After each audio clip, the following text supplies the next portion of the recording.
my name's Rath, and I'm in ninth grade. My original oratory is titled, "What's the Deal with Voting Today?" The recent election of 2020 was fraught with issues, conspiracies, and complications. Ultimately, the president was decided, but now that's some major road bumps along the way. While 2020 was definitely not the ideal year for a national election, the blame shouldn't rest entirely on the dread year. Rather, voting itself and the process of which is riddled with problems and issues, which I shall help flesh out today. First and foremost, mail-in voting. Mail-in voting, or the process of which, or absentee voting, is a way to vote for those who can't make it down to the polls, such as overseas travelers or military, or the handicapped. The absentee requests a ballot with a reason for their absence, fills it out, and sends it back via the mail. And I have no problem with this way of voting, it's great. But however, absentee votes really shouldn't make up a huge portion of our total percentage of votes.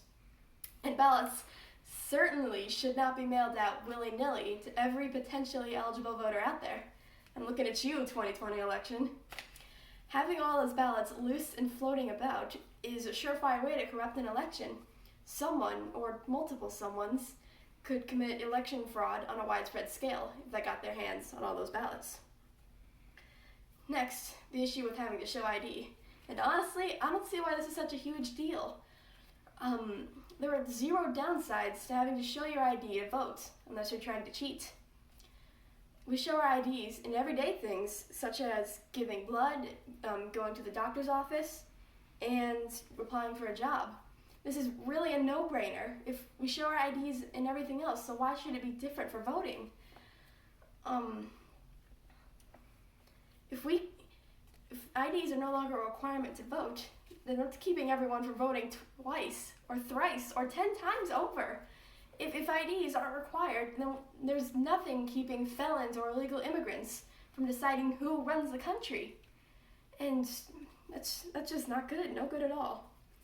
And speaking of the ever-touchy subject of illegal immigrants, an illegal immigrant, as defined by the Merriam-Webster Dictionary, is a foreign person living in a country without having official permission to live there. So if someone has no business being in the country in the first place, then what gives them the right to vote? It doesn't make a lot of sense to me, all these recent pushes and movements to allow those who came into the country unlawfully, and as a result don't pay taxes, to decide who makes the policies in our country. Like, for example, I can't go over to France and vote in their elections because since I am not a citizen of France, and their policies and their leaders would have no effect on me whatsoever, since I am not under France's jurisdiction. And the same goes for illegal immigrants. They're flying under the radar anyways, so our policies and our leaders would hardly affect them, and so they have no right to decide them. In addition to this, all these previous points have something in common: the potential for fraud. The Heritage Foundation lists countless examples of mail-in voting fraud, such as postal workers trashing ballots or other fraudsters stealing ballots out of the mail. I have already went over the risks involved in a lack of ID, and illegal immigrants' votes, if they were counted, could also be exploited. Now, granted, this is a rather extreme circumstance, but one that should still be taken into account. If someone discovered that a voter had entered the country illegally, then they quite possibly could influence a vote, something along the lines of this: vote for Dave Jacobs or I'm going to call the INS on you. So, the voting processes of today are poorly secured and have the potential to meddle with the best outcome for the country.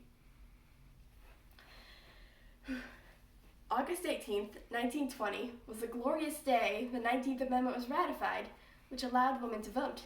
Up until then, casting ballots was strictly off limits for us, and women not being able to vote was unreasonable, backwards, totally sexist, and unbiblical, because God created us all in His image, according to Genesis 1:27.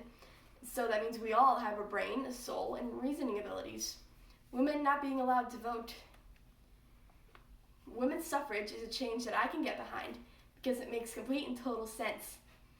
So I'm not afraid of change, and nor am I against it when it comes to voting. However, some recent propositions just leave me with questions.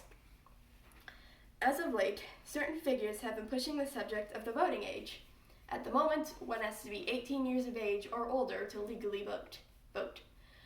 But that age might be lowered to 16. 16-year-olds, impressionable, still dependent teenagers who can barely drive themselves to the polls. Those are going to be the people deciding who America's next president is? I'm barely 16, and my mommy, who I love very much, still makes me lunch every single day. I can't watch rated R movies, and yet I'm supposed to be fully informed on topics like peace or not in the Middle East, and the scandals of the day, and tax numbers and tax rates. I can't handle all of that. I'm not responsible enough, and nor am I mature enough. And in my opinion, neither is any other 16-year-old citizen out there. If anything, the voting age should be raised, since 18 is the legal bare minimum for adulthood. So why not 21? It's the age that people are deemed responsible enough for drinking, gambling, and renting a car. So adding voting to that list would be very reasonable. All I have done so far is point out problems and offer very few solutions. The truth is, there's no easy way to fix these electoral issues. At every turn, it seems like there's someone or something who's taken a stance in favor of the problems that I've highlighted. However, there is a way to combat these issues. If we vote those in who will protect the integrity of the vote, progress can be made. Now, this does sound a bit like circular logic, but I assure you it is not. If we elect those who love and embrace our Constitution, and in turn protect the vote, then progress will be made. We simply have to vote that progress in. Thank you.